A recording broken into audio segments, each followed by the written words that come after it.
Okay, it just came up now with the live broadcast starting soon.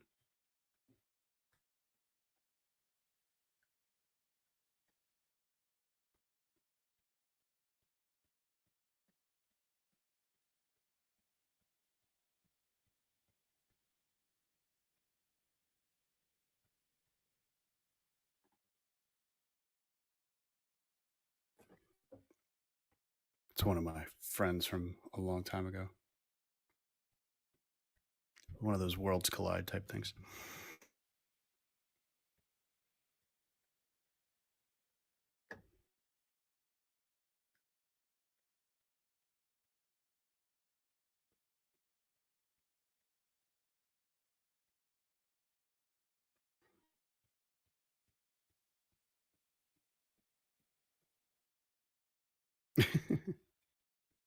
I'll have that in a few weeks. So.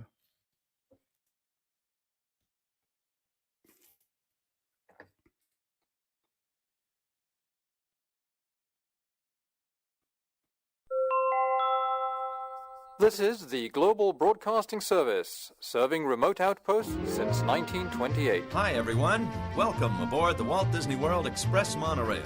Caramba, we have something really big for you today.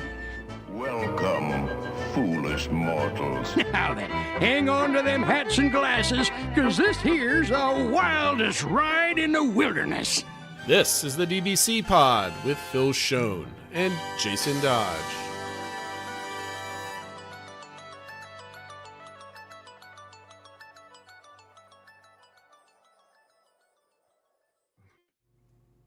Hi, friends. Welcome to this week's pod, the show for the week of March 10th, 2025. And Phil, we've got an interesting show. Not that any other show is not interesting.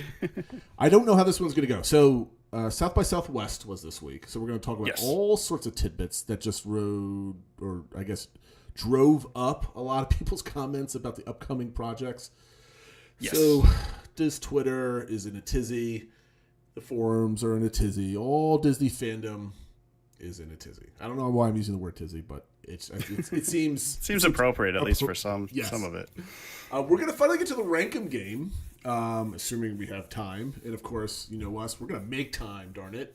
Phil, you have your next Disney adventure plan, so you're going to mention that. I don't know where we're going to put it, but we're going to surprise, jump out somewhere in the show and be like, so, what's next? You give me the cue. Yes. You give me the secret word or whatever. Phil brought this up after our show last week, and I'm like, my goodness, I am so jealous of your next adventure. But, of course, the DBC engagement of what you're excited about in Epic Universe.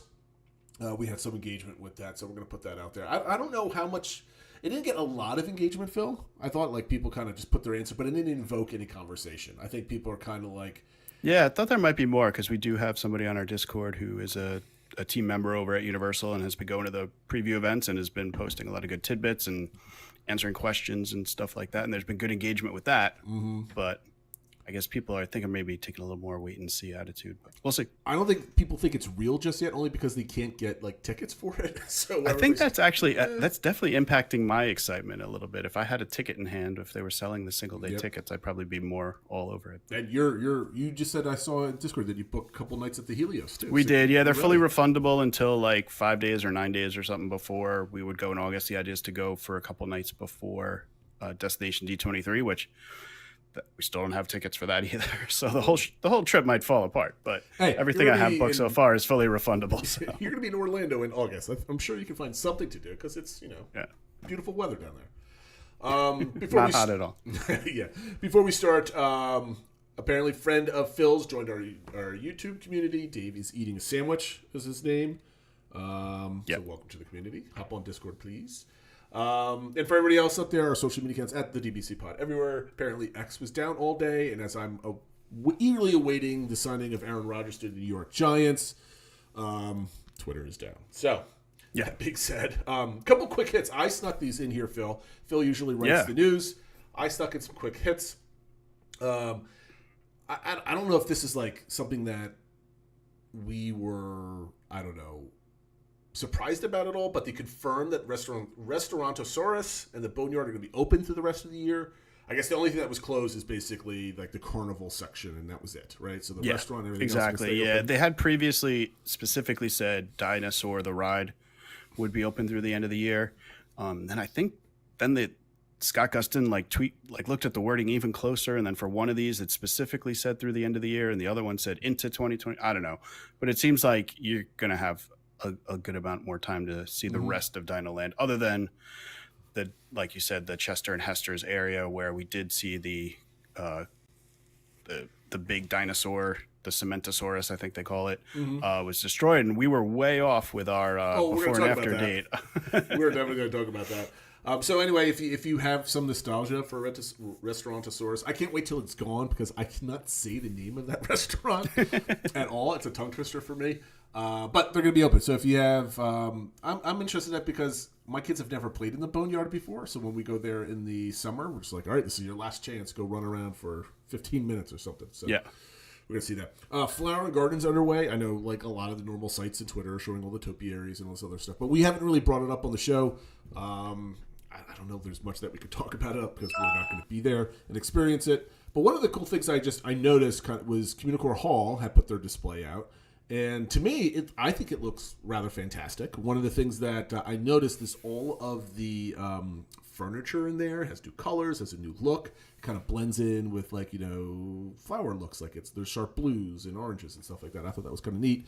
And it's certainly better than it was, prior to whatchamacallit, what was the last one? That was so the previous one was Festival of the Arts, where it had all the Broadway stuff, and that had like sort of the dramatic lighting and everything. So from what I've seen from various vloggers and stuff like that, it sounds like this isn't quite as good as the Broadway thing, but it's like better than anything before that. So hopefully this is sort of like the new standard, I guess. And one other thing that was interesting was there's no merch for sale in Communicore Hall. Before that was one of the places you could go to get festival specific merch, but there's nothing there now. It's just the tables and the food booth and the topiaries and stuff like that. No, it definitely makes it a little more relaxing, I guess, for lack of a better word, that you don't have people rushing there to get there and you feel like you're in a store. Yeah, like you're chilling out. Which it was a pretty kind of a zen space from just a couple pictures that I shot. They had nice lighting. And they have like projections on the walls.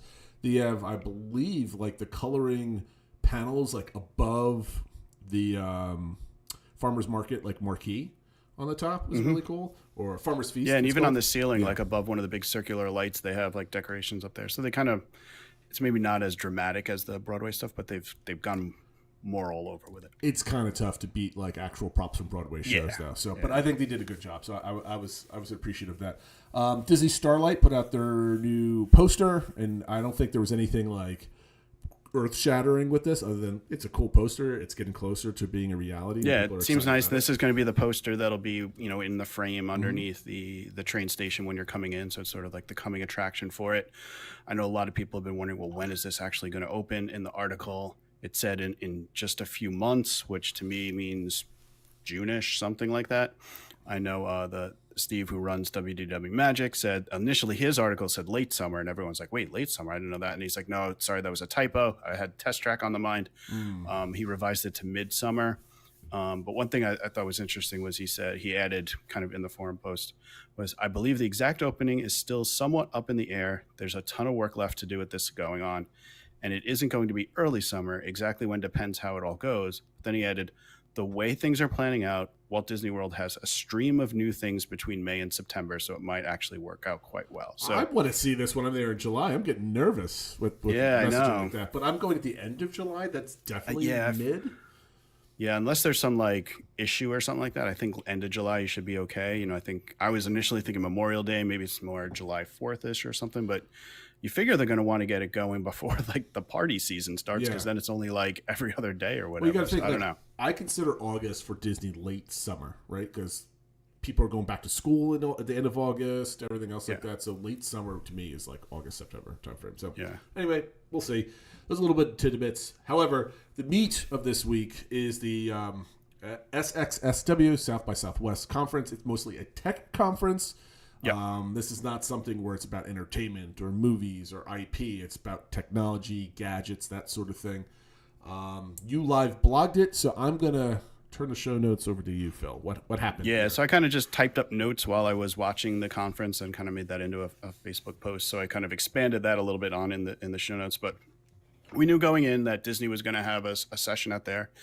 It was led by Disney Experiences Chairman Josh D'Amaro and Disney Entertainment Co-Chairman Alan Bergman.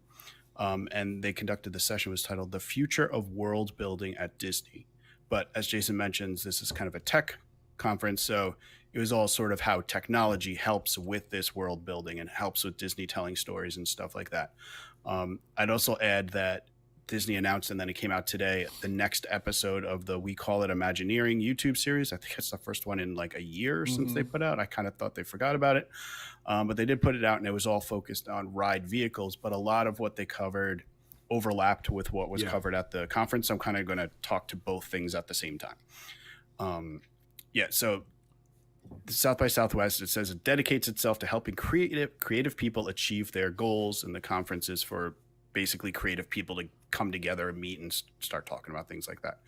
So as the session started, the first thing I thought of was the intro music, and like sort of the little banner, thing on the stream definitely made me think news about Monsters Inc. Land was coming. And that was to be the case.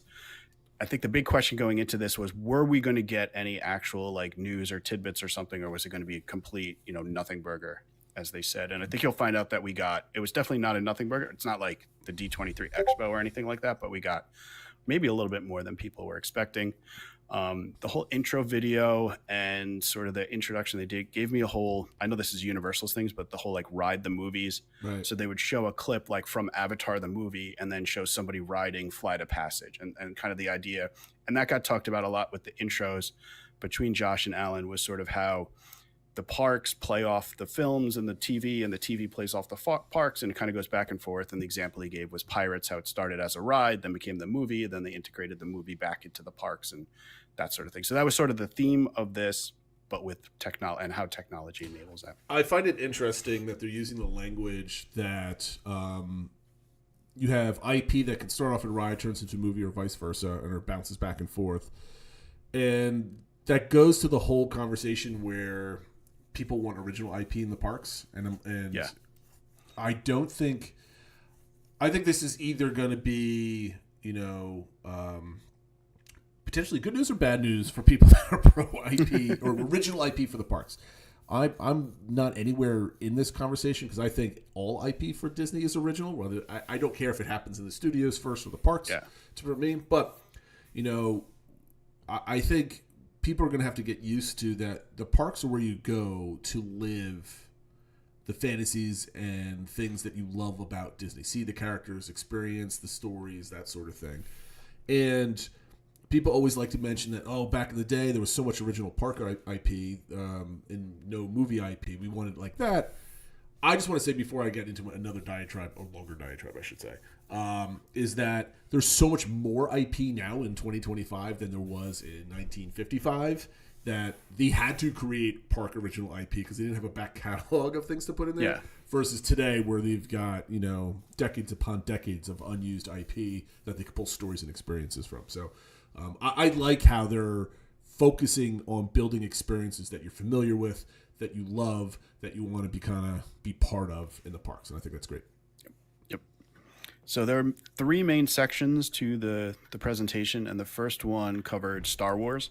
The very beginning of the panel, before even Josh and Alan came out, you had the Mandalorian and Grogu were out with some of the BDX droids and stuff like that, so you kind of got a flavor for what this was going to be. But for this session, they brought out different people for each session. For this one, it had Jon Favreau came out, along with Imagineers Leslie Evans and Asa Kalama, and they talked about what was going to be coming to Batuu.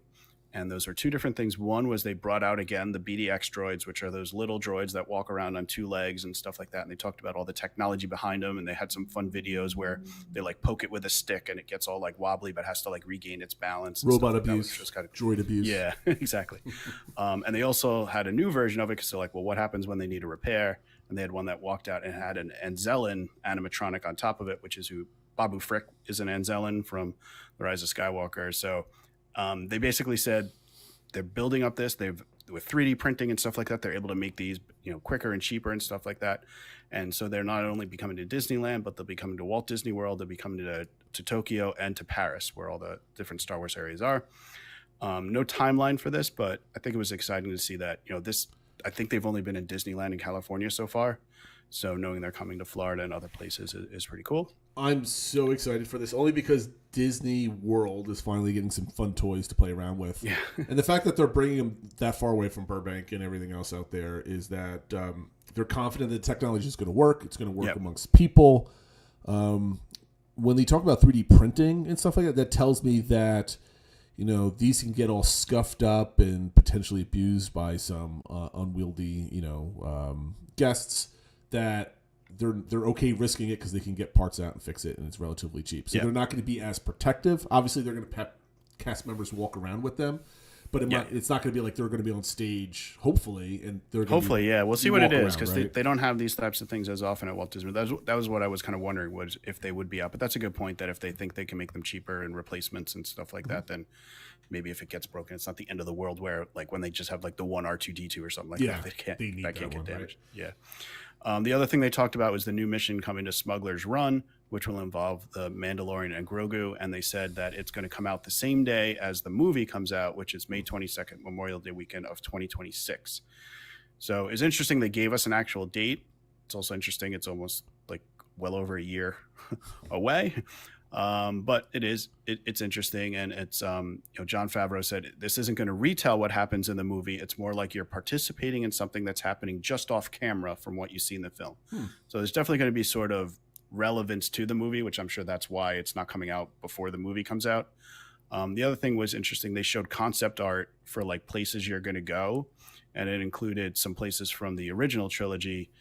They showed Tatooine, because everything with Star Wars has to involve Tatooine, Cloud City, and then they showed the destroyed remains of the second Death Star above Endor and stuff like that. So I don't know if you're going to go to all three. They only talked about one adventure, but this almost sounds like maybe there's different options or something like that. I don't know, but we'll see. But I think people are just glad something's coming to this and it's going to be updated, but maybe a little bummed it's over a year away. I mean, I can see why they're doing this. It means it's a promotion for the film. I think it's good marketing. Yeah, it stinks that it's not going to be sooner, but I wasn't really expecting that to happen this year anyway, after it was announced last year. I'm really curious how they're going to integrate that with the movie. I hope the movie is good. I'm always a fan of good Star Wars, but I'm crossing my fingers on that one. But like, I like how they're bringing some of the original trilogy things, right? That's what people wanted since Star Wars Land was announced, right? So I think this is the way to do it. Now, the really interesting thing is, how are they going to do the queue with Hondo and everything else like that? Is Hondo just going to be like, because basically no one knows who Hondo is unless you're like a Clone Wars, fan, right? Yeah. That's where he comes from. So the vast majority of people do not know who a cartoon figure is from like the early 2000s. So they could use him to tell a story, and it's not really going to affect like the things going on. I just hope that he has like a different spiel. Obviously, he's going to have to, right? He's not gonna you're not going to get coaxium at the Death Star, right? Hopefully that's not the case. Yeah, this be so fun. It'll be interesting too if he's in the movie or something like that to explain that. I hope it's not just super shoehorned in, but he's going to. Filoni's going to shoehorn every single character he has and ever made in the movies. It's going to happen. Yep. The second session was around Pixar stuff. They covered Monstropolis and Cars Land as well, updates. So two big things coming to Walt Disney World. So they had Pixar Chief Creative Officer Pete Docter was there, along with Imagineer Michael Hungen. Hope I said his name right. So obviously you can get a trend in here where they're having somebody from like the creative side and somebody from Imagineering, and kind of how they're working together and bounce ideas off each other. The first area they covered was what Monstropolis coming to Hollywood Studios. And specifically, we're talking about the door coaster and the technology that went into that, and how many different versions they worked through it, and how they've been working on it for a long time. I didn't know it had an actual name. I thought it was just like a rough animation. I guess it's called an animatic of the load area for the door coaster. And they're very excited about this. It's going to be the first ever suspended coaster at a Disney park, and also the first one that has a vertical lift. Which looked really interesting. I mean, it's really that you're going to go onto the floor, I guess the lab floor, and there's like 4 different loading areas, and it's kind of going to be a lot of like I guess, hectic energy, for lack of a better word. And it's going to be just like that scene in the movie where you sit in the thing like you're in a door. Thing comes down and lifts you right up to the ceiling, and then off you go. That show building is going to be absolutely fantastic. Like, you're entering on the ground level, and the only thing I can like imagine or describe it as is instead of coming in Guardians of the Galaxy or Tron and working your way down, you're starting on the floor, and then you load, and then you get tossed up. Well, not tossed. Yeah. You get, elevated Lifted up, and then off on the ride. Another thing I really like what they mentioned is like you're going to see other trains or you know, whatever it is through the ride, which is really cool because they also explained why about that on the YouTube video that came out, because seeing all these things pass by just like the movie, I think that's really great. There's some naysayers out there about the ride vehicle and it doesn't spin and it's not original, so why are they I mean, there's a lot of nonsense out there, but I'm super stoked about this. I think it's going to be a really unique attraction. The loading is going to be really fun. I don't know. I just think this is going to be like a great experience at Hollywood Studios. I can't wait for it. Yep. And they showed in the loading, you kind of like, the seats will be facing you and you get in, and then as it goes up, it rotates you kind of like just how you saw the doors rotate when they got pulled up and stuff like that. So they will have the ability to spin. We only saw the loading area, so it might just be for the loading process. We don't know if it's going to spin during the ride like Guardians does or not, but they at least have that ability. I have to assume that they're going to use that if they have it, right? It's not going to just be for loading, but I don't know. We'll see. We'll see. And I think it was somebody on our Discord, I think it was Wheezy, who raised the point that, do you think this whole kind of chaotic scene or entry scene where things are, lifting way up in the air and stuff like that, do you think there could be some kids that are excited for the ride get to that point and be like, I'm not doing that, that's like too much for me? Like, could you see some kids chickening out from that? Oh, sure. I mean, kids will chicken out for anything, right? When they finally, because this is going to be fully enclosed, so you can't like watch it from a distance and get used to it, right? I know my son was terrified for Rock and Roller Coaster the first time. Like, he was like all gung ho, I want to ride it, because that was the last roller coaster he didn't do at Disney World, right? Okay. So he's done like the Merlin at Dutch Wonderland, which is a suspended coaster. He's done all sorts of different things. But once he saw that ignition go right through, with the takeoff, he was petrified. He loved it afterwards, right? And became one of his favorite rides. But there's definitely gonna be a moment. I just don't think as long as they kind of have it like the claws in the movie where they kind of raises up, it's just like a clean like raise. It's not jerky. It doesn't go quick. That type of thing. I think kids will be fine with, unless they have a unique fear of heights, which is always something that could be an issue with roller coasters. Sure. Then they also talked about Cars Land coming, and specifically around the main Cars attraction that's going to be through the, I guess, Pacific Northwest or outside terrain and national park type area and stuff like that. And they started talking a lot about how the process the Imagineers are going through to get the look and feel that they want. They talked about them going off on these expeditions and ATVs and stuff like that. And then they said they had a motocross company built like a course for them, basically. And then they have a custom made sort of ATV type thing or four-wheeler with sensors all over it. And they're driving it around to try to like kind of figure out the motions and what they want to do. They showed a little bit of a mock-up of like a toy-sized ride vehicle that they're working through. One thing that jumped out at people was this seemed to be on a track or at least a guide, whereas before the indications were this would be trackless. So that was one of the things that I guess got people in a tizzy. We know that We Call It Imagineering showed a little bit more of this, including what might be the track layout for this and that sort of thing. Everything in that video was very like 3 seconds this, 3 that, so it was a little hard to tell. I mean, I'm pretty sure that track was Radiator Springs. The one on the screen definitely was. People thought the model was something else. I don't know, but it doesn't really matter. But I don't think they showed anything that was a mock-up of the Cars Land attraction. The only thing you got was like the actual dirt that they're using to kind of test the experience and the points of view and that type of thing. I think that's the only thing that has to do with that attraction other than the concept art that we saw. What I found interesting that got everybody crazy was the model of that truck, right? So everybody's automatically saying, oh, it's going to be a clone of Radiator Springs. I wouldn't mind a clone of that attraction over here. That seems like a very fun attraction for everybody. I was very skeptical that they were going to use AGVs in this. It would have been amazingly cool, but I work with them in real life. I know that they're not reliable whatsoever in an outdoor environment. And I can't see them doing something like that and having 2,000 people go through that attraction an hour with kind of that kind of thing. So a track makes sense. I like the idea of a track just because it makes the ride more predictable, more reliable is the word I was looking for. Thank you. And the only thing I'm kind of disappointed in, and I hope this was just the silly model that they used, but you had a track and you were pushing the vehicle around the track and they had these bumps inserted that you could kind of see it work around.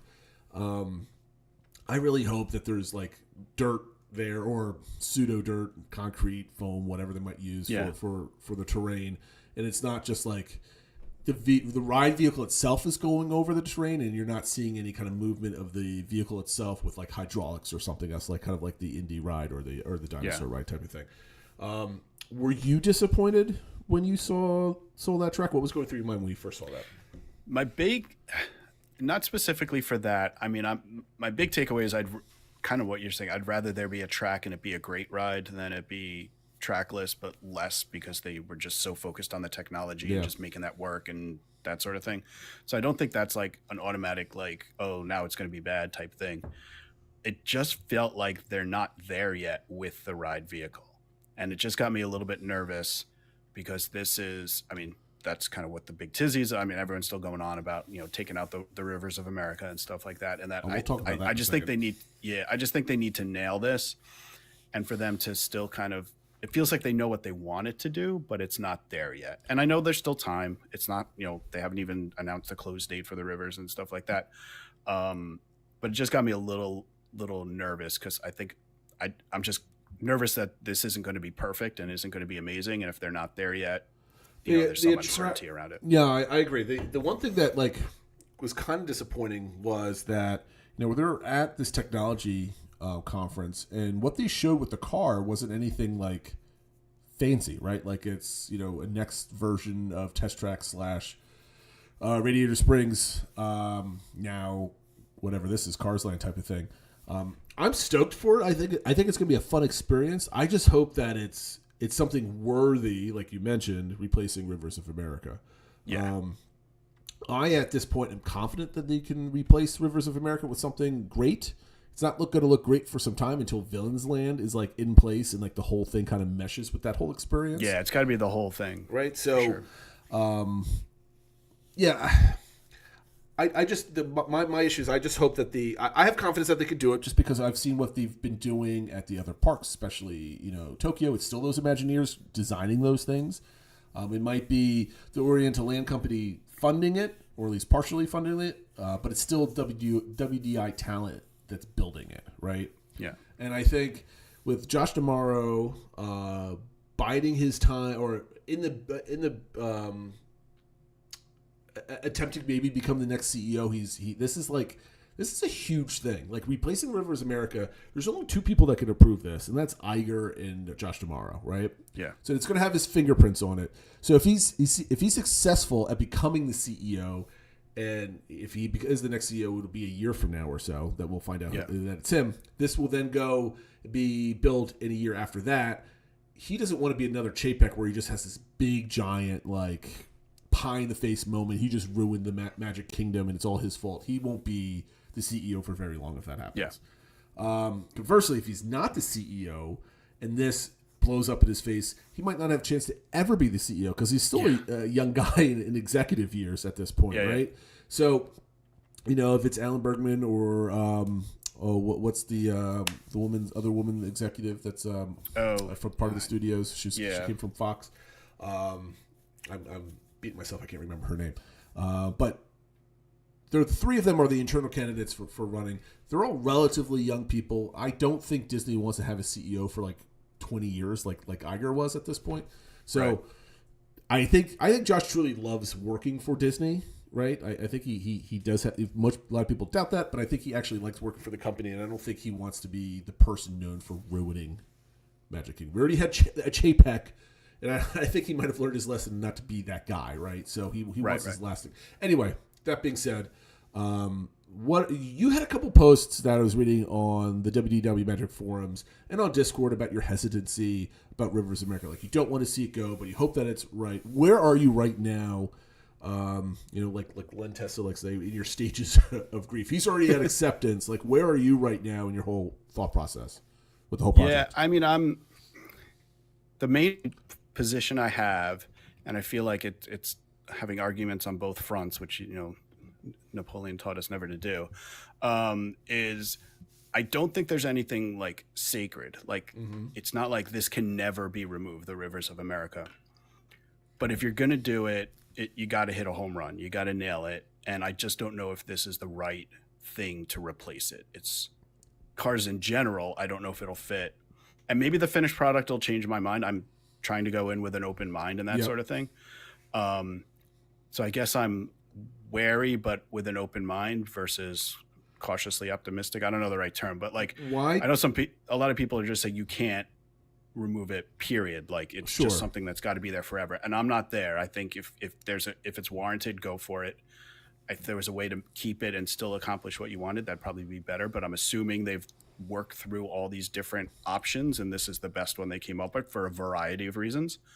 Some which appease guests, and some probably which appease investors. But yeah, so I think I just hope they nail it, and at 5-10 years from now, it just feels amazing to be in there. Well, let me ask you this. Worth it. Let me ask you a couple questions here. So, why not Cars? Why don't you think Cars belongs there? That's a gut reaction. My gut reaction is that it's too modern. It's like not real enough. I don't know if that's the right word. Cars with faces and stuff like that just doesn't feel like what you fit with the Frontierland. I mean, obviously things are fantastical with, Tiana's Bayou Adventure and things like that, and the Haunted Mansion, even though it's Liberty Square. I just don't know if Cars fits, and then zipping around doesn't really fit, and how that mountain's going to look right there. I don't know. I'm just... Well, here's my... Like, I respect that opinion, and it's totally valid, right? Like, my first inclination here in Cars is like, that doesn't really kind of make sense. Now, because you think Cars of... modern, raceways and technology, was it Cars 3? They had like all the advanced, like all the stuff in that movie type of thing, like technology wise. Yeah. And, Disney Fan 1 in chat saying it doesn't really fit, or Fan of Frontierland or Liberty Square. I kind of agree and disagree on that. And that's kind of like I don't know, maybe I'm making an excuse here. I think there's going to be a transition, like Josh Amaro had mentioned, that from Frontierland is no longer going to be Cowboys and Indians Frontierland. Right. Frontierland is going to become the the out west wilderness, frontier wilderness type of stuff. Looks like we might just lost Phil there, but I'll fill in. And if you're streaming, you're going to see a double picture of me here watching. I don't know, like with Cars Land going in there, I think it's going to fit. If we looked at the concept art, there's plenty of water features. There's mountains. I don't know how the mountains are going to fit in there.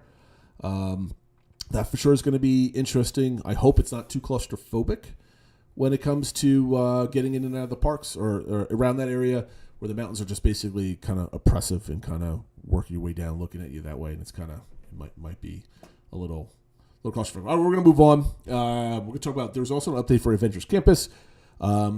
Stark Flight Labs. It's going to be basically essentially a KUKA arm that's going to grab you and throw you in the air and kind of spin you around and pretend that you're flying. It's going to be actually pretty interesting. I'm going to take off my camera here so you can just watch my face and not the mirror of me. It was really interesting, the video showing off this ride vehicle where the ride vehicle was brought to the KUKA arm. The KUKA arm then attached to you and then started doing things. But it looked like they were all kind of doing those things all at once. And they talked about exposing the ride vehicle and being part of the show versus like hidden with theming or anything else like that. So I'm very curious or hesitant to say what this ride is going to be. But it's really, the technology is really cool. And the fact that they could get it, safely connected, that sort of thing. I'm going to go and basically go through the construction updates, and hopefully, we might have Phil back. Sorry. Hold on. I got to transition back into the scene. Yes, you're in.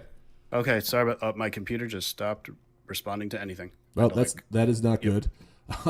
But if people could check and say they can hear Phil and see Phil, I hear and see you fine. So we're gonna go on. I just briefly went over the Avenger Campus update for Disneyland. Yeah, the main thing with the Stark test lab thing. Yep. And I basically said it looks really awesome. I love how it connects safely, but I'm really curious how it's going to look where it's just like a naked Kuka arm, and that's part of the story, right? Like, how are they going to bring that into the story element? So I'm really interested. But let's move on to construction updates. Not many this week.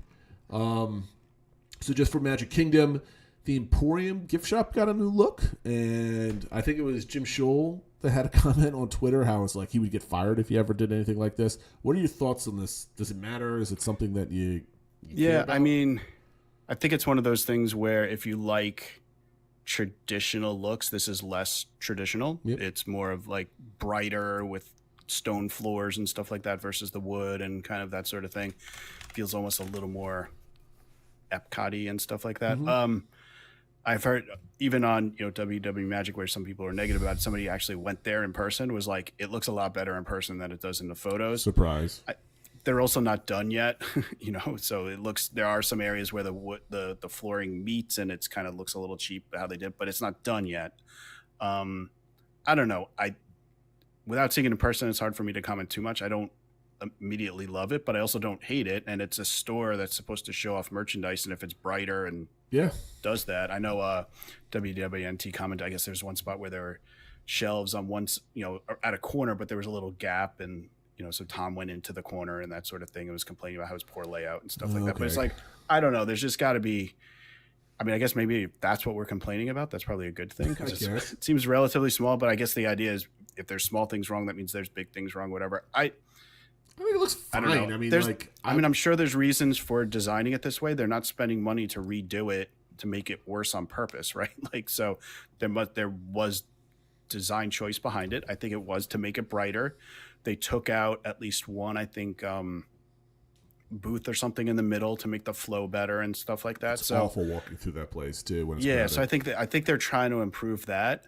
Which, when it's empty or it's kind of like a low crowd day and you want to wander through there, it doesn't matter. But when it's like packed and you're just trying to get from one room to the other, it's a nightmare. So I think it's trying to help with people that have that negative experience.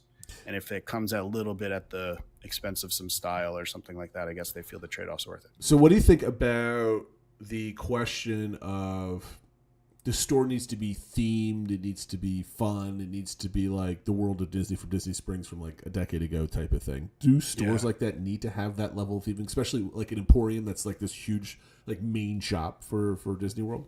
Or Magic Kingdom? I definitely think it needs to have some theming. It can't just look like you're at a Target or something like that. But I also don't think it needs to be. I know some people pine for the old Disney stores in the malls that were, had tons of stuff and the mountains of stuffed animals and stuff like that. Like I always found that a little like chaotic and stressful being in. So I think there's probably a happy medium, and I think that's probably what they're trying to get to. Sensibilities change a little bit. People want cleaner looks and just ease of getting through. So I think there's a way to do that and still be themed. But obviously, when you're dealing with something that's sort of set in a certain time period, it's hard to balance that. Yep, for sure. Tropical Mary's Cementosaurus has been demoed. When did we say this was going down, Phil? Do you remember? I thought I guessed May 1st, and you were like, "Oh, that's way too early." Whoops. It's way and too I late. also said, I don't know how they're going to do it because I can't imagine them taking it all down at one time. So there'll probably be at least a photo from BioReconstruct with like the headless thing. Nope. Took it all down in one night. No one knew it was happening. It was gone. I guess demo is actually pretty easy when you just got to knock down cement, I suppose. I guess so, yeah. I guess there wasn't too much rebar and everything else in there. That it came down easily enough, which the thing never fell down. So I guess that's down. So basically, the whole area in Tropical America, in whether they're doing the demo work, everything is gone. It is now just a dirt pit, right? There's some cement, I think, left over from Triceratops Spin, but other than that, everything's clear. Even that's getting cleaned up. And then the other thing I saw was comparing the overviews. I think I might have tweeted it out. Was a lot of the trees kind of going towards the backstage area have been taken down as well. Oh, I didn't notice that. Yeah, so it's not just the actual area, but like between there and sort of the backstage area where the parking lots and stuff are, a lot of the trees have been taken out.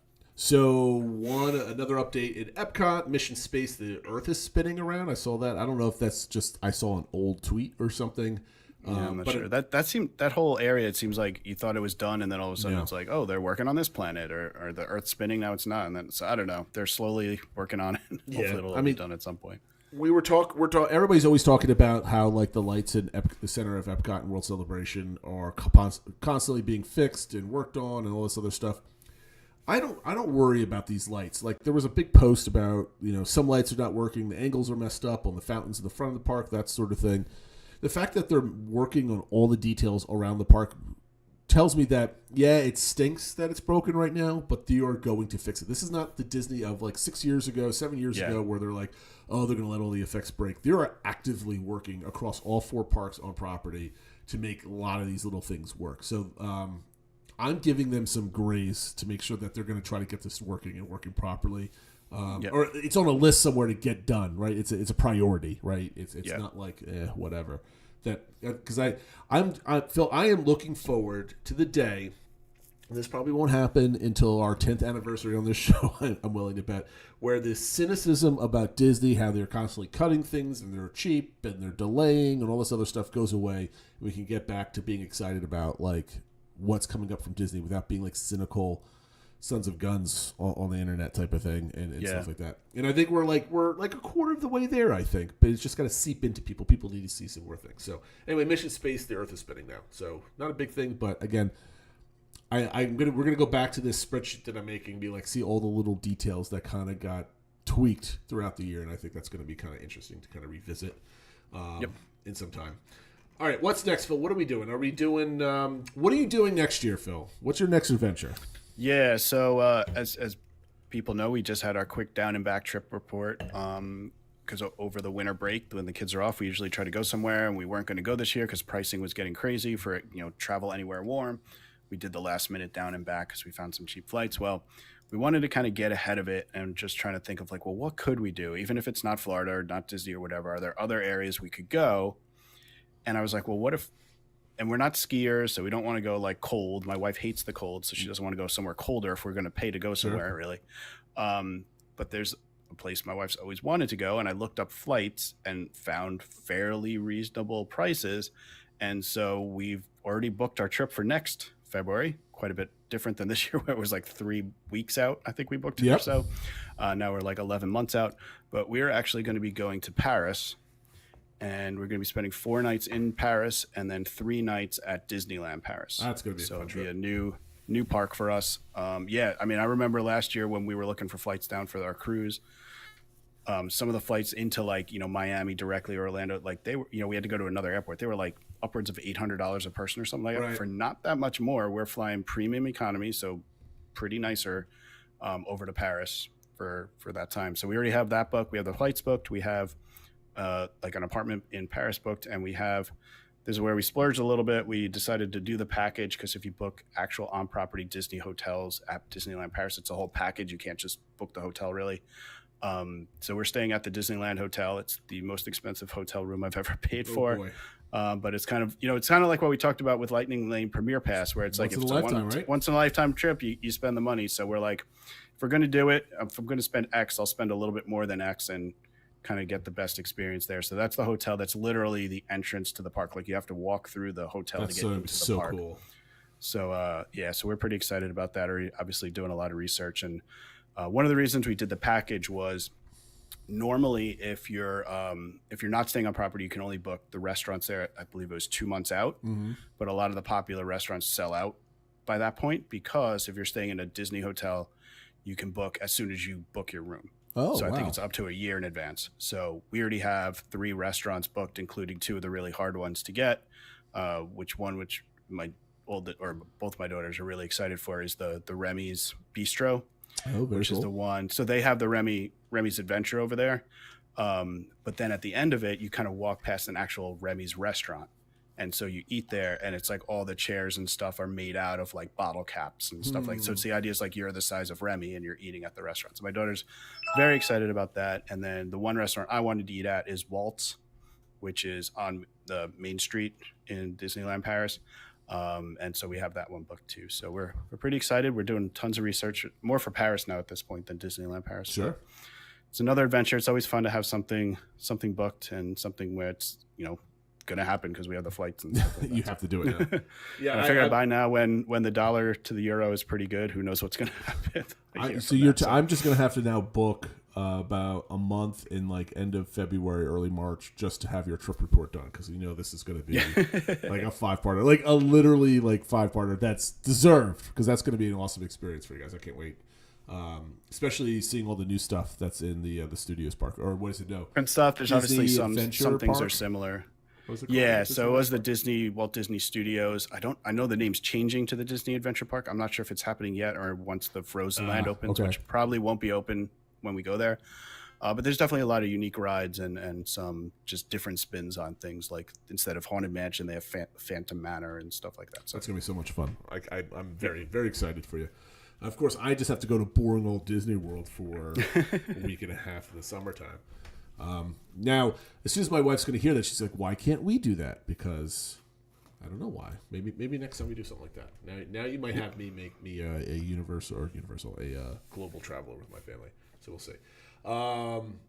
Okay, so this is a game. We're going to play a game. We're going to rank them, coming attractions on thrill level. Phil, I believe this was your idea.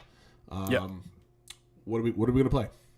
Yeah, so, and I don't know how much of a game it's going to be or just kind of discussing it, but it got me thinking of, with all the new attractions coming, including some of the shows and stuff that are coming this year, it really got me thinking about when people were talking about Villains Land and like, what's the intensity and scare level of those rides going to be? Like, are kids going to be too scared to go into Villains Land? Are they going to not go that scary and kind of feel underwhelming to adults that want, it a little bit more and that sort of thing? So it kind of made me think, okay, if we think about all the things coming, which there's quite a few, what order do we think is going to be from, like, I have it listed from my thoughts, what's the tamest one, kind of for the youngest kids or whatever, up to the most thrilling one. And I'm kind of wondering if you agree with me or how you would order it and that sort of thing. Okay. So how do you want to do this? I was thinking I'll just start talking, and once I get to one that you're like, oh no, that should be higher or lower or something, let me know. Okay, so you're going to start with the tamest and just... I'm going to start with the tamest and go to scarier as we go along. Okay. Exactly, or more intense or however we want to word it. So kind of, yeah. So the tamest one I think is going to be the Cars Land second attraction. Well, I mean, you're wrong already. Seems to be... I'm wrong already? Yes, okay. But go ahead. Okay. The second tamest, I think, is going to be the Carousel at Tropical Americas. I think you got to swap them. I don't think there's anything. I just remember my oldest daughter with the like Cars thing or the Speedway. She wouldn't ride by herself like 2 years ago. Okay. She was like scared of that. So I think if you have just a tiny element where maybe you get old enough where you can go by yourself, that might be intimidating to some people. Okay. Again, we're comparing this simple attraction to a carousel. And the carousel, like anybody goes on, right? So I think to me that would be the tamest. Yep. Then I have two shows coming next. I have the Mermaid Show that's about to open, or probably should have already been open by now. I'm not sure why it's not open yet. And then also the new Monsters, Inc. show that we know nothing about, but I'm assuming both of those will be fairly tame and family friendly. I'm assuming the Monsters Inc. show is still going to be like a version of Gathering Laughter, right? So it's not going to be like all of a sudden the monsters are we got to scare you again type of thing. No, it'll be another variety act or something like that. Then I have the Zootopia Zoogether show. The only reason I have that as maybe a little bit more intense is because we know how it's tough to be a bug. You're kind of in the cave, you're underground. Some of the 4D effects and stuff could startle some kids. I'm assuming it's not going to be as much as it's tough to be a bug, because I know that really scared some kids, but I figure might have some milder version of that. See, like, I don't know. I mean, I would want to rank this higher, but I look at all the other things and I'm like, I can't rank it higher. So yeah, I still think it's going to be upbeat and fun and stuff like that. I mean, maybe you could flip it with the next one I have, which is the Encanto Dark Ride. I think that's going to be like an everybody ride, but it's still going to be, in the dark. It's going to be, we don't know how much movement it's going to have and stuff like that, but yeah, I mean, having the shows here, I mean, I think you can easily put them in whatever order. I just don't know how I don't think there's going to be any thrill level to Encanto. It's going to be a fun story ride, right? Type of thing. So yeah, I just didn't know how much like effects they might have in it that could startle people and stuff like that. But I mean, it's a track. The attraction is on a track. I can't say track to traction. That doesn't sound right to me. where there's not going to be like a drop in Pirates where you get a little like 10-foot like kind of thing. I can't think of any other dark ride that has any thrill elements other than like maybe like Rise, if you want to count that as like a thrilled attraction. So I guess it's where it needs to be, I suppose. Yep. Then I have the Villain Show, which I think is still going to be fairly lighthearted, but just because it's villains could scare some kids. I think it's just going to be like a comedy show almost, where like they're going to get exasperated with the audience booing them or something else like that. So I think it's going to be fun. I don't think it's going to be scary at all. Yep. Then I have the Cars Land main attraction, which is supposed to be, going up and down hills and bumps and stuff like that. Still fairly tame, but, some people might see the hill outside and be like, oh, I don't know about that type of thing. Then I have the Monsters Inc. coaster, which, again, we talked about earlier. Maybe for some kids, seeing the lift and stuff like that could be a little intimidating, and it's going to hopefully zip around a little bit. And it's just an indoor coaster, which I think, some people get a little scared about, just being in the dark and the unknown and stuff. See, I would put this coaster farther down the thrills scale. More thrilling? Yeah, because, I mean, it is a coaster. It is kind of intimidating looking when you're, at least the modeling is for a 9 or 10-year-old type of thing. Yeah. Because the next one you've got here is Villain Land Dark Ride, which I think and that's the one that I'm kind of the most unsure of, because I think that's the one that could go. It could be kind of scary and that sort of thing, or it could be, again, kind of more lighthearted and more family friendly. The more I'm thinking about it, the more I think they'll probably want at least one attraction in that area to be that everybody can go on, and I don't think the coaster is going to be everybody can go on. So yeah, it's probably should be listed more tame than the Monsters Inc. coaster. I wouldn't be surprised if the Villains Land Dark Ride, depending on the theming of the land, right? Mm-hmm. I think we talked about this 2 weeks ago or something, that we need more story driven. It can't be a book report on a specific villain, because we got to have all the villains. Yeah. So I hope that the land itself is telling the story, whatever it's the villains ran away to go hide in this land, or this is where they all come to hang out type of thing. I think that dark ride should be a book report of the story of the land itself, right? And again, I don't think it'll be spooky at all or scary compared to a coaster, I guess. Yeah, so I probably should at least flip-flop those. The next one I have is the Indiana Jones ride, which, by the way, if people haven't listened to or read the Touring Plans article about, Len went to an archaeological presentation, as one does when you're Len Testa, and I guess there was Imagineers talking about all the work they're doing to be thematically accurate with it being a Mayan temple and stuff. So the details sounded really cool, and this did sound like you could be potentially going into the underworld and stuff like that. So there could be some kind of a little bit more scary elements to it, I think. I mean, it's not a gentle attraction, right? It's still the same track. The bumps and stuff are going to be controlled differently with the hydraulics on the ride vehicle, but it's not like it's going to be a smooth thing. It's going to be an adventure ride, and you're going to get jerked around because you're going to get chased. You're going to go after some things. So we don't know what the story is.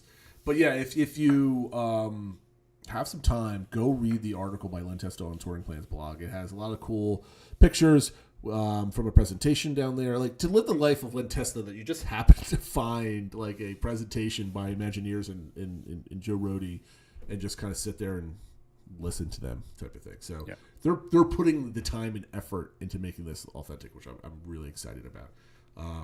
But there's going to be a monster in there, so the thrill level is probably... I would say it's probably on par with Dinosaur. It could potentially be a little bit spookier, only because if they do a good job of the theming leading up to the building, really, make it look like you're going through a jungle rather than just a concrete path leading up to the Institute type of thing, they could really make the build up to this attraction really cool. That's true. I think so. That might lend some ominous feelings or something for the young ones. Yeah, so maybe I should move this one to be a little bit more thrilling than the next one, which I have, which is Test Track 3.0. Obviously, it has that outdoor part that goes fast and stuff like that, but it's fairly smooth versus Indy, which is going to be bumpy and stuff like that in the dark. And I think if the Test Track 3.0 is supposed to harken back to World of Motion, I think it's going to have more of a positive message, for lack of a better word. So, I mean, obviously still going, it's the fastest ride right at Disney World, so there's a thrill level to that, but it might not be as scary as some other things. I never got the test track, once it goes outside, it goes fast, that people are it's the fastest ride. It's it's like being in your car going down the highway. We went faster coming down to Disney World when I was driving on this attraction. And because you're outside, your speed is relative to the stuff that's around you, and it looks like you're just driving in a car, and you're just doing like a little bank type of thing. It's not like you're going 100 never been in a miles an hour. convertible. I guess it's a little different. But yeah. So I would put Test Track 3.0 right around, probably below the Cars Land main attraction, because I think the Cars Land main attraction might be a little scarier. Even if they're going like 4 miles an hour, relatively slow or whatever, you might have it play where you're going over these dirt tracks. You might be bumping around and kind of, you know. I think, are you going to fall off the edge or? I don't know, maybe they'll do some stuff like that. So I think it might be. Yeah. So then again, Test Track might be super fast and cool. I don't know, but like, if it's the same track and the same speeds, I think I've never heard. Not that I would say never heard. My kids, and I don't really hear many other kids like chickening out of this attraction essentially after seeing it. Yep. And then the last two, which I think probably everyone can agree on, is the Muppets coaster, which is the indoor. It's Rock and Roller Coaster just rethemed, but it's got loops and inversions and in the dark and stuff like that. So it's still going to be fairly intimidating and have a higher height requirement and stuff like that. And then the last one, which I'm hoping is going to be the most thrilling, is the Villains Land coaster that was in there, which, you know, I don't know if it'll get as high as something like Velocicoaster and stuff like that, but I'm assuming it'll have some inversions and be scary and go through bright, you know, thorn bushes and things like that. Do you think Disney would make a bare steel coaster to get those sort of inversions at the Magic Kingdom? Even if they could probably like, you build like dark steel type of thing, you can make it really look like a briar patch going in circles and stuff like that. You can really blend that stuff in so it looks like it's in place. Yeah. Do you think Disney would go that direction to have like their answers of Velocicoaster? I don't know if it's going to be as much as Velocicoaster. I mean, let's say 80% of Velocicoaster. Yeah, I think it might be. I mean, I don't think it's going to get as high, but I think that you could fit in some, you know, corkscrews and barrel rolls and stuff like that while still being relatively low to the ground, especially if you have a couple launches and stuff like that. And you think it's going to be outdoors and stuff like that? Like, is that your like guess? Is that your feeling? Like, that's my guess or my feeling. I think it'll be outdoors. I think it'll be kind of go in and out and stuff like that. Like I think through the thorn bushes, through caves and stuff like that. But you'll see it going around when you're in the land and stuff like that, and it'll be a little intimidating, I think. So you think they're going to use this for like kinetic energy in that land? I think it'd be at least partly, in the one area. I think that would be smart. I like it. So the only thing is, I like how you place this last because it's a little bit of the unknown. We're telling you it's going to be. We think it's going to be more thrilly than the Muppets coaster, Rock and Roller Coaster. Yeah, I mean, maybe at the end of the day, it doesn't have as many G forces and stuff like that, like the Muppet coaster. You know, like that Rock and Roller Coaster has. So maybe it'll be. You could switch those two, but I think it'll have like that scary element, right? Like, I like the optimism that we're going to get like a more thrilling ride at Magic Kingdom. I think that's really cool. Because I do. Well, they want obviously, especially Magic Kingdom is going to be for everybody. Villains is kind of aimed, and it's the older Disney fans, the Disney adults and stuff that have been kind of pining for Villains Land, right? So I think they want to have something that, again, it's not going to be Universal level, it's not going to be Cedar Point and stuff. But. I mean, we still have Descendants going on, right? So Villains is a big property with Disney World. So not to say that they shouldn't put something for the older crowd, but I think they're going to want something that draws families in that direction of the park, right? Yeah. So I'm surprised they're not doing a show or any other kind of entertainment in that area. So, I'm sure there will be some sort of dinner show or something like that. But I think the area needs to be cool enough to draw all families in that direction. Yeah. And also have a firework viewing area they could draw people away from Main Street. But that's a story for another day. So, okay, we finally got done with Rank 'em. I like the way you did it. The only thing I just had a joke with you about the carousel should be number 1 versus the second Cars. Yeah, so I was wrong right off the bat, so that's good. It's an opinion. There's no wrong answer with this one. No, I get it. I'm wrong. It's okay, fine. Okay, we are just approaching the 1 hour mark, and I think that's perfect time to dive into our DBC engagement.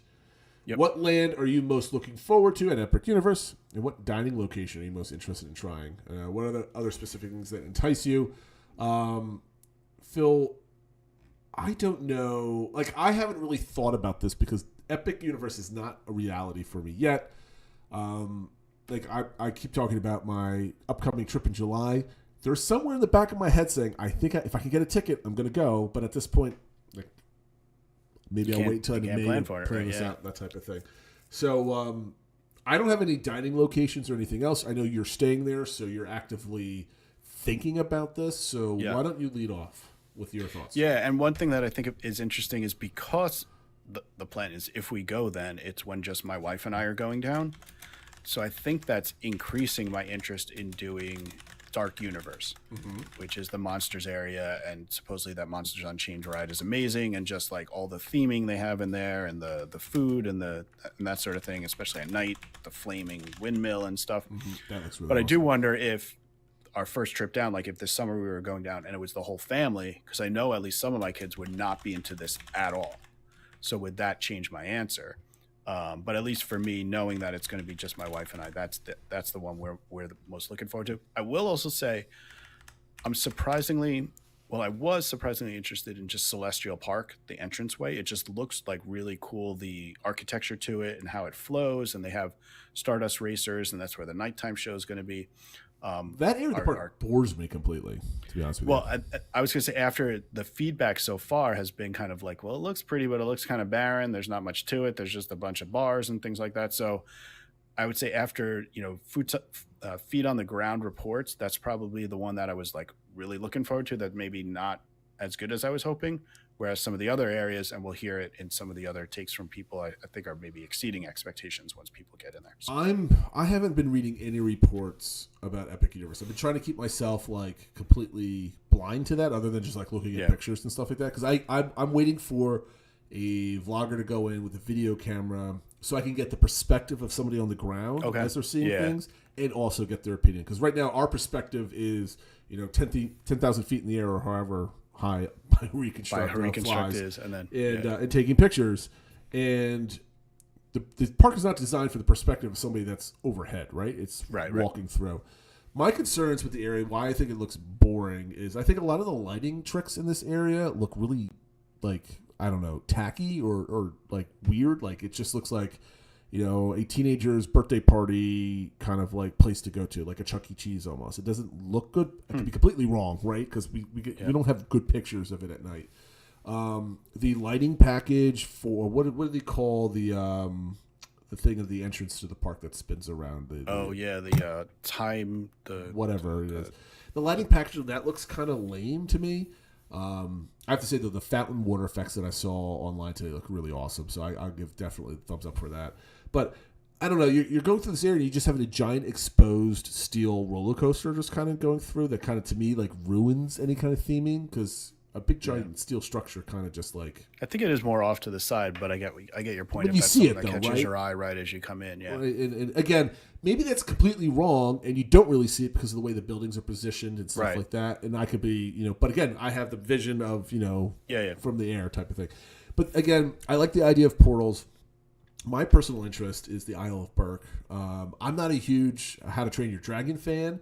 I enjoyed the movies, right? We watched them a handful of times with the family, none too recently. But I love the story. I love the idea, and just like the architecture of that land, just looks really fun and awesome. With all the water, the boats, the water gun type, squirting type of stuff, and like it seems like the most interactive land so far. I mean, we saw a lot of what the Nintendo area is going to be because it's been in other parks, right? Yeah.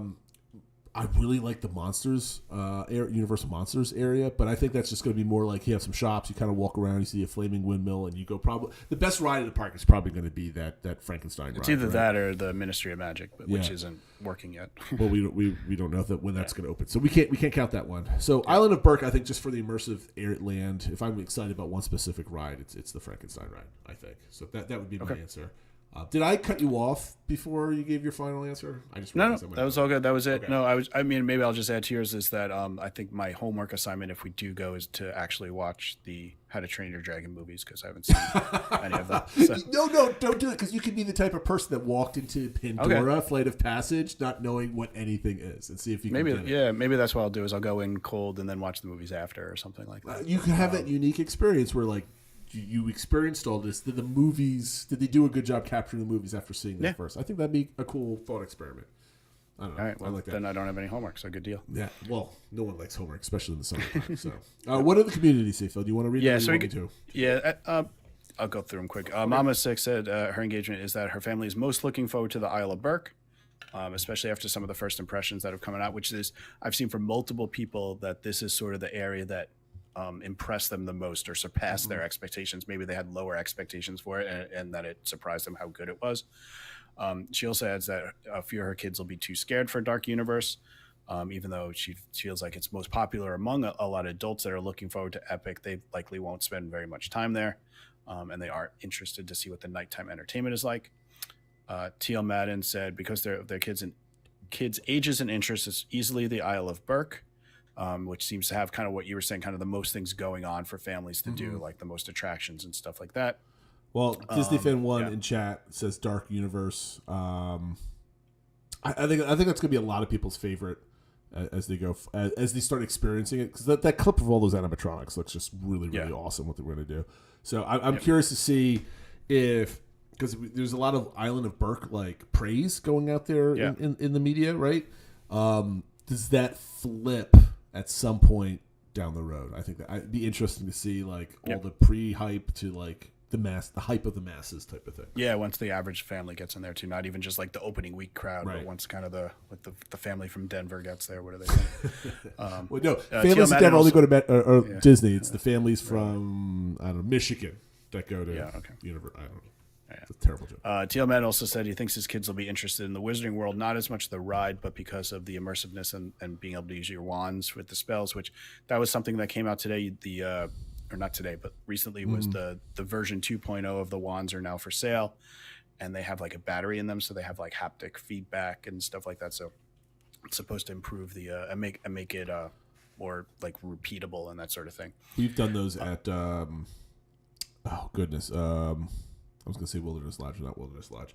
The water park, the indoor water park, Great Wolf Lodge. They have like a little like wand thing video game that they can play. Gotcha. And then the last one was Wheezy, who had an interesting take of said he's truly not excited about any of the portals. He said they seem cool in their own way, but I'm not really a fan of any of the IPs. But he said what he's just most looking forward to is what does a theme park, a brand new theme park that's opening in 2025 look like? And he points out the last major parks was 1998 for Animal Kingdom and 99 for Islands of Adventure. So we're at a quarter of a century since a major theme park opened in the area, and just sort of like how has it evolved and that sort of thing. He also mentions he's kind of interested in some of the little things, such as like how quick service restaurants work, now that we know about mobile order and they're built for mobile ordering, how does that all work out? And he also said how the bathrooms are, because he looks at like sort of Pandora and Galaxy's Edge and how like themed they are. Is every single bathroom in the park going to be like hyper themed and stuff like that? So so I think that was an interesting take of like, not really any of the IP. It's just the other things that involve being a theme park. Yeah, I'm definitely gonna like. Testa posted a picture somewhere on Blue Sky. I think it was Blue Sky, where he was sitting down there. He just like he was at a desk with a big screen, and he's got like the map of the park, and of course he's doing his nerd data collection stuff with a ruler, like. Measuring the space out in relation to that with some of the pictures from BioReconstruct, and he's already creating like touring plans, like how many steps does it take and the distances and stuff like that. I think that's so they're awesome. All arrive at 6:30. And do in this order, and then you'll be done by 10:15. I don't think you can be done that early with this. No, park, probably not. But he's going to try for sure. Yeah, for sure. All right, so this week's DBC engagement, we're not going to be recording live next week unless we decide to do it on Sunday night. But typically. I don't know. Maybe we'll think about that. We'll see. Yeah. Because I'm traveling for work, and I think for the next 2 weeks we might be on and off with our scheduling. It's funny. We've done the show for almost 5 years now. I don't even know what our anniversary date is. I've been starting the next season in March when I label all the folders and stuff like that. So we've started season 6 now. Oh, look at that! We didn't even celebrate our season 6 start. And next week is actually going to be our 250th episode. There we go. Perfect. So maybe we'll celebrate there. We did a show of like the last 200 episodes of like where we started, whatever. I feel like that was just like 5 weeks ago that we don't do that again. Yeah. But maybe we can. In any case, it's funny. In the going into the 6th year of the show, I think for the first 4.5 years we never missed a show. Though some of us maybe missed an episode, but we covered that. Yeah. But we always recorded on the same day for the most part, unless we had guests on. Yeah. And the last like 3 weeks, it's like we've been missing out on shows and guests and also not guests, but like having guest hosts and stuff like that because our work schedules and stuff like that. Yeah, it's stupid work getting out of the way. Ah, man. Anyway, this week's DBC. Got to pay to get to Disney somehow. So. That's it. We got to pay those bills. Anyway, this week's DBC engagement for everybody out there is how thrilling should the villain's coaster be? I think this is an interesting conversation. Like, should it be exposed steel? Should it be all indoors? Should it have massive height to it, like the big loops and stuff like that? What should the height requirement be for kids? Should it match Rock and Roller Coaster? Should it match Velocicoaster? Should it be a young one's kind of like a mine train type of Seven Doors Mine Train height? What kind of kinetic energy for the outdoors? Like, how are you envisioning the thrill and the theming of this and how it should be used to benefit the park? So, I don't know. I think it's a good conversation to have. We're not going to know anything about it for like 4 years at this point. So, yeah, we'll keep receipts, though. And absolutely. We will shame you if you're totally wrong. And give you a cookie if you're right. Absolutely. Plenty of cookies. We have a lot of Girl Scout cookies here at home, so we do that. All right, Phil, anything that we might have forgotten to mention? No, I think you covered it all. I think we got there. Awesome. Well, everybody. Of course, we went long, just like always. But. About 10 minutes, yeah, for sure. Yeah. But anyway, thank you for watching and listening, everybody. We appreciate you joining us live. Chat was awesome today, and we will see you next time. Take care, everyone.